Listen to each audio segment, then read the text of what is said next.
Hay que cuidar ahora al exfiscal Andrés Marín, que no le vaya a pasar lo que le pasó al ingeniero Jorge Enrique Pizano.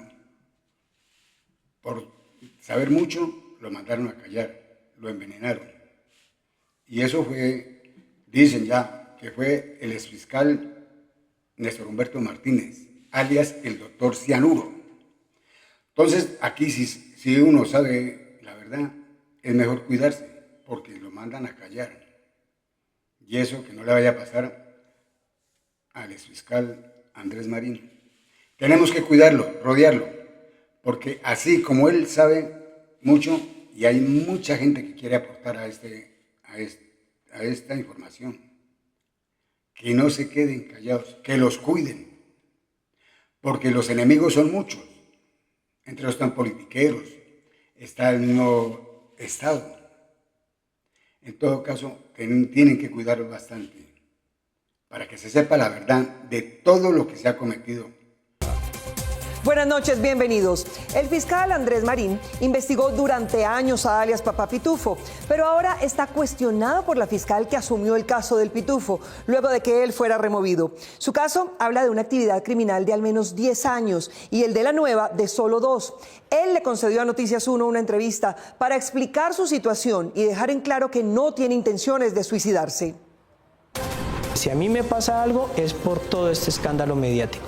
Porque yo no tengo ni pensamientos suicidas, no tengo ninguna intención de quitarme la vida, no tengo ninguna intención de tirarme por una ventana, ni tampoco de hacerme ningún tipo de daño. Yo quiero seguir trabajando honestamente y vivir mucho tiempo, ojalá, para mis hijos. Unas cámaras de seguridad en donde se observa reunido al señor Diego Marín Buitrago con el jefe de Polfa Cartagena, es decir, el mismo día que ese oficial llega a recibir su puesto de trabajo, ese mismo día en Cartagena se reúne con Diego Marín Buitrago. Y él ahí, en algunas grabaciones que toma el agente encubierto de diferentes reuniones, comienza a expresarse de las personas que él conoce, de las personas con las que posiblemente tiene contacto. El señor ministro escuche un audio respecto también de una reunión donde participa presuntamente el mayor Nocua con otro contrabandista. Este hombre de confianza, que es el ciudadano Camilo Gómez, le dice al agente encubierto que qué fue lo que pasó, que porque hubo una reunión en el Ministerio de Defensa en donde se expuso un video y se narra con detalle el video. Y que cómo se enteró, según palabras de Camilo Gómez, que al parecer alguien de Bogotá llamó al oficial Nocua, le narró lo que había ocurrido, le narró el video y lo citó a la ciudad de Bogotá para el día siguiente. Y el oficial Nocua inmediatamente le avisa a Diego Marín. Diego Marín a mediados de noviembre simplemente se va del país. Desde noviembre se recolectaron evidencias de que había un plan para asesinar al agente encubierto. Entonces, ¿cuál era el deber constitucional de la Fiscalía? Primero, legalizar esas evidencias y procurar la protección del agente encubierto. Lamentablemente, y de eso hay evidencia en el expediente, fue infructuosa la labor, o mejor dicho, fue muy difícil que esa protección se diera en su integridad al interior de la Policía Nacional. Cuando era servidora pública, mencionan un hecho, un posible atentado, narra lo que en su percepción ocurrió. De igual forma, dice ahí objetivamente, digamos, en la grabación, que al parecer ese contacto seguía vigente. Hablemos del mayor Royce Díaz, que era de la Polfa de Barranquilla. ¿Qué nexos tenía él precisamente con el ex senador Juan Diego Gómez? El ciudadano Diego Marín Buitrago pues tendrá que explicar, si lo desea, digamos, a por qué se refieren esos términos al señor expresidente del Senado, como también al mayor Royce Díaz.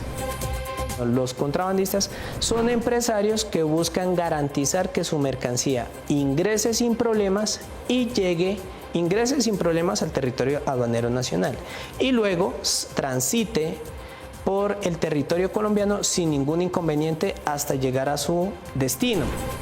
Claro, pero ahí se habla de un familiar del general Salamanca. O sea, ¿qué se supo? ¿Qué decía Diego Marín sobre eso? Era que al parecer un familiar lejano iba a asumir una jefatura de una división de Polfa. Y pues el ciudadano Diego Marín Buitrago, desconozco si era verdad o no, pues daba a entender en esos audios que al parecer ya existía algún tipo de acercamiento o de acuerdo en el manejo que se le iba a dar a ese control aduanero en esa división. Me quitan el esquema de seguridad, es decir, me quitaron el proceso, pero no los enemigos. Y al mes siguiente aproximadamente me notifican de una resolución de traslado para dirigirme a otra fiscalía. Ya no soy fiscal 29, sino a otra fiscalía.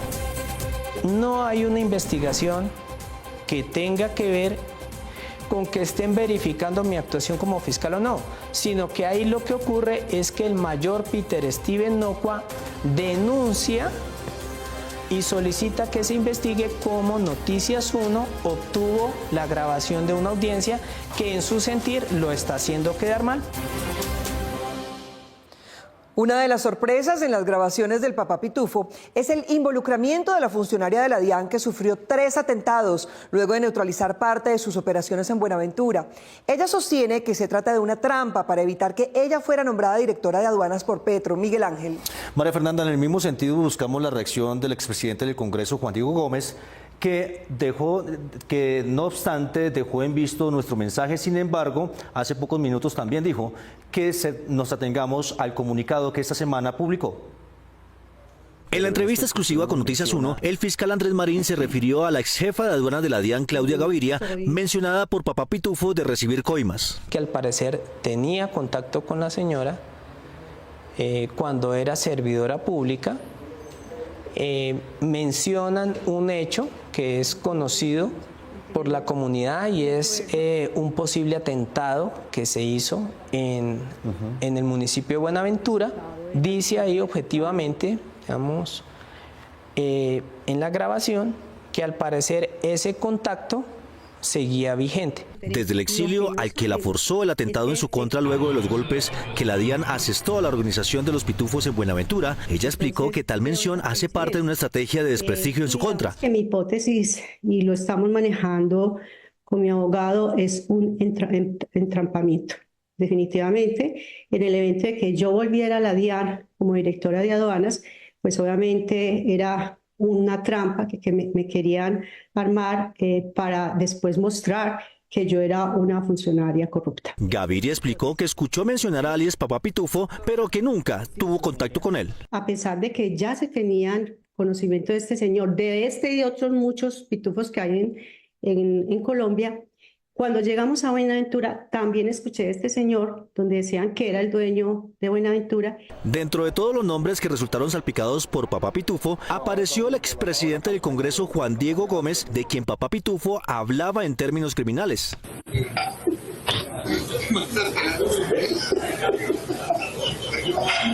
Según el fiscal, a pesar de que su caso mencionaran congresistas, investigarlos a ellos correspondía a otras instancias. La fiscalía no tiene competencia y el suscrito fiscal no tenía competencia para comenzar a investigar senadores. Noticias 1 se comunicó con Juan Diego Gómez, quien advirtió que no hará un pronunciamiento distinto al comunicado que publicó esta semana en el que niega algún vínculo con alias Papá Pitufo.